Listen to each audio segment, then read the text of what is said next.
I seem to have started a trend with the Defenders and the Punisher in covering Marvel Netflix series.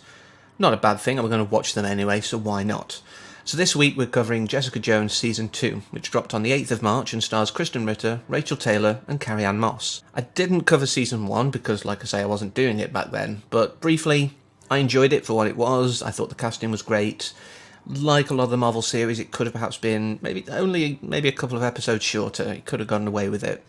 But it did have the constant in-references with Luke Cage, etc., which kind of brought it down. But then, on the plus side again, we had David Tennant playing a brilliantly creepy character. Can't go wrong, he plays it so well, see Barty Crouch. So, where did Season 2 go? I think it got better in some ways, and not necessarily worse, but I don't think it improved in others. And there was a lot of problems with a certain element, which if you've seen the title of this video, you know exactly what that is. If you've seen the series, you know exactly what that is. But the good, it didn't rely too heavily on what went before. We had a Foggy Nelson appear, we had Rand name dropped, but we didn't have Luke Cage appearing for half the season. We didn't have, all of these different interreferencing, and I think this is the direction they seem to be choosing to go. After the Defenders, they're saying, well, we've now brought them together, so let's let them stand alone. And any new things that we introduce or that we've kind of got on the, in the works, we'll just keep them as solitary as possible. Even to the fact that, Claire is not there, the night nurse doesn't appear. And I think this is a positive step. I know someone who's very disenchanted with particularly the Arrowverse. If you watch an episode of Arrow, if you don't watch the next episode of Flash, you're going to miss things in the next episode of Arrow because it directly calls back on that episode. It's tying you in to watching everything that they're producing. That's a bad move. And yes, Netflix haven't gone that direction, thankfully. But they could. If they drop multiple series like on a sort of weekly release, like they sometimes do, such as with Star Trek Discovery, they could go that way, but they do seem to be moving entirely the opposite direction, where it's a self-contained series. And now they're saying, yes, it can be as self-contained as possible while still reminding you it's in that world. And I think that's great.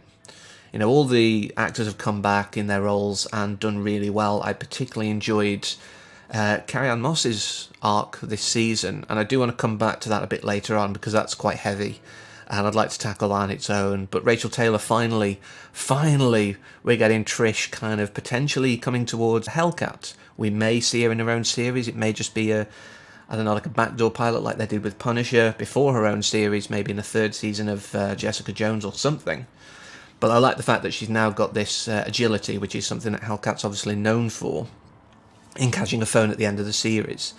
Malcolm, gone from addict trying to do good to PI associate to working with Cheng. He's now, got a suit, he's suited and booted, and he's looking damn fly. I feel so white for having just said that, I'm sorry. But, he looks good, and it's nice to see his arc as well. A lot of people are coming out better, and it's nice to get an angle on the family history of Jessica. Because whilst there's a lot, of the bad that I do still want to cover, I do want to sort of devote a chunk to really, I think, what the theme of this season clearly is. And that's that, as they keep telling us, so many people repeat the line, "You're the only family I've got," or "we've got." It just keeps getting repeated over and over, to the point that it's almost like a Hallmark kind of mawkish, overdone saccharine idea. But I think, for me, it's really spoken volumes, because next week, a week from this video going live, is my birthday. And birthdays are times when people come together as families, like with Christmas and, if you're in the US, Thanksgiving, etc. But it is a kind of time, that you do remember your family. You've survived another year. What have you done with your life? What changes have you made? What improvements have you made? What parts of yourself could you do without that have happened in the last year? What heartbreaks have you endured? But the thing that keeps you going is family. But in this case, it isn't just blood. With Trish, she is still her sister, even at the end of the series. With everything that's happened, she's still her sister. And I think sometimes that we do have, family who isn't blood. Really good friends who are as good to us as family should be. Some of us only have that instead of a real family, and that's obviously sad on its own merits, but it's still good to have someone you can treat as family. And I think that was really the message of this, And even with her own family, she was trying to make that connection back.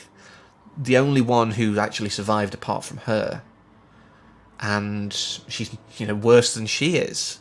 Her own mother, she resented, hated, and eventually lost the ability to actually make contact with. Her chosen family, if you will, ended up removing her blood family.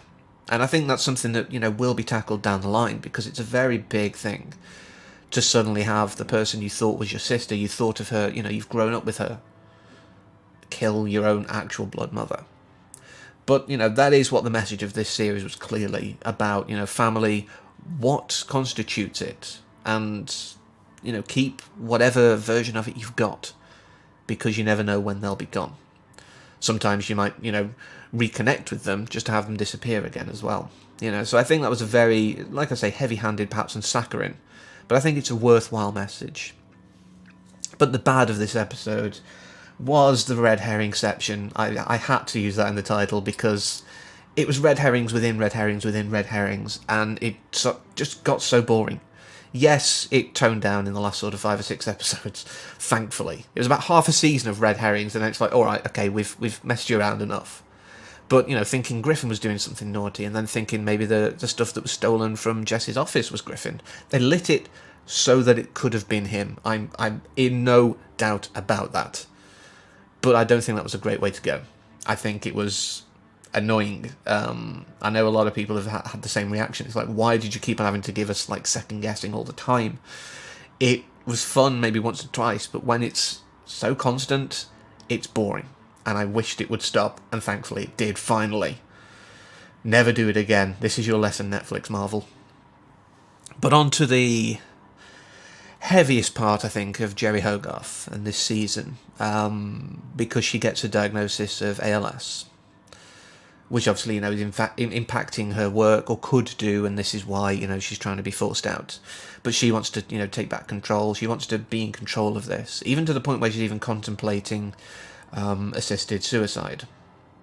Quite heavy. But I think it was really, really weirdly timed, because less than a week after this was released, we had the sad news that Stephen Hawking, of course, had passed, who has been alive much longer than anyone could have predicted with the same condition. And I thought it handled it really well and respectfully. It was an insight into what people who have these kind of terminal diagnoses can experience. I'm fortunate so far, touch wood, that I haven't had anything like that myself, but I've known people who've had these kind of diagnoses and how terrifying it can be, and how much of an impact it has on everyone around them and on their lives. And I think the way that it tried to handle this and treat it with respect was great. I fully respect what they were doing, and I think I loved how she said, what you're going to do, throw an ice bucket challenge. Because she's seeing that, yes, okay, it's bringing awareness, but what does it actually do? And I love that, the fact that it kind of called those kind of things out. I respect that a lot. But, if these kind of things do help bring light to it, what is this, what is this treatment of it but bringing light to it, making people aware of it, just in a different way? And I think as long as we're bringing awareness to these things and working on how we can either cure them, if it's possible, or at least make them easy to deal with and live with, I don't think it's a bad thing, whilst it was perhaps being a little too cynical with that. I think bringing light to these kind of conditions is great. There's a few links below, like I always do when I touch on something heavy.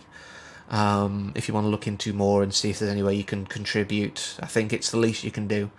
But yeah, overview of the season. I did enjoy it for what it was. I think, again, it could have been trimmed down. They could have really got away with less red herrings. But I'm eager to see what happens next, as I say, particularly with Trish and the evolution to Hellcat.